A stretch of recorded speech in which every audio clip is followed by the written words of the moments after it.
In the warm and cozy kitchen, Mom, with her long, brown hair neatly tied up in a bun, and a red apron over her white blouse, was gathering ingredients from the pantry. Her son Max, with his short, black hair and wearing a blue t-shirt and jeans, stood on a small stool to reach the kitchen counter.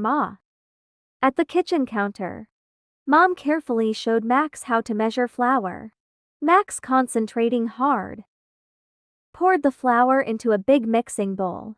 A light dusting of flour floated through the air, making them both laugh. Make sure to level it off, Mom instructed. Max nodded, trying his best to follow her cue. With the flour in the bowl, Mom held the bowl steady, while Max stirred the dough with a wooden spoon. They worked together, their faces beaming with joy. Keep stirring until it's nice and smooth, Mom said. Max's concentration was evident as he mixed the dough, excited to see the final product. Mom and Max carefully placed little balls of cookie dough onto a baking sheet. Remember to space them out so they don't stick together, Mom advised. Max nodded and followed her instructions.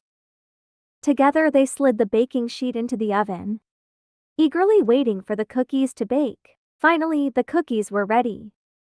Mom and Max sat at the kitchen table, each enjoying a warm, freshly baked cookie. Max took a big bite and smiled with delight. "These are the best cookies ever," he exclaimed. Mom looked at him with a proud smile, happy to have shared this special moment with her son.